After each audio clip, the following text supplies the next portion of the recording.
নমস্কার, জয় মাতা। আজকের বিষয়বস্তু হলো কেউ আপনার ক্ষেত্রে তন্ত্রক্রিয়া করছে,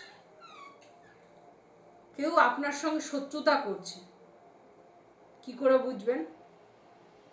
আপনার কোনো ওষুধে কাজ হবে না, আপনার কোনো মেডিসিনে কাজ হবে না, কোনো ডাক্তার আপনাকে কিছু করে উঠতে পারবে না।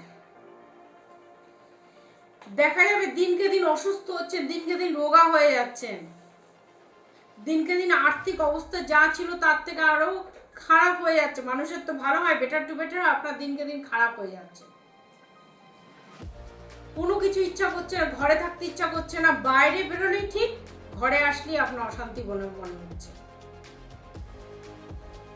তার জন্য আপনি ঘরে বসে 21টা শনি মঙ্গলবার লবঙ্গ, দারচিনি আর ফিটকিরি, যাকে সিনেমন বলে, সেই দারচিনি, লবঙ্গ আর ফিটকিরি নিয়ে কিন্তু আপনি এগুলোকে, দারচিনি পাউডারটা নিতে হবে, লবঙ্গ আর হচ্ছে আপনাকে ফিটকিরি, এই তিনটাকে একসঙ্গে 21টা শনি মঙ্গলবার আপনি জ্বালিয়ে দেখতে পারেন উত্তর মুখ করে, যে আপনার কি সমস্যা হচ্ছে, সমাধান হচ্ছে কিনা।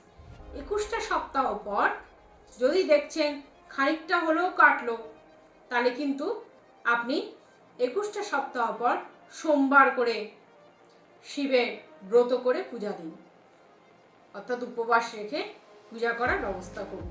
তাতেও দেখবেন অনেকটা সমস্যার সমাধান হচ্ছে।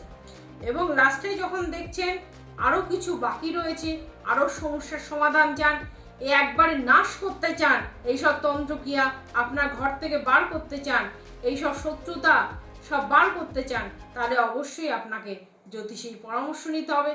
হোম যাগযজ্ঞ করে সেই বিভূতি আপনাকে বাড়ির চারকোনায় ছড়াতে হবে, এবং এইটাই আপনার লাস্ট পন্থা। প্রথমে এই ছোটোখাটো দিয়ে করে দেখুন, না হলে কিন্তু জ্যোতিষীর পরামর্শ এবং আপনাকে যেটা বিভূতির যে কাজটি সেটা করতে হবে।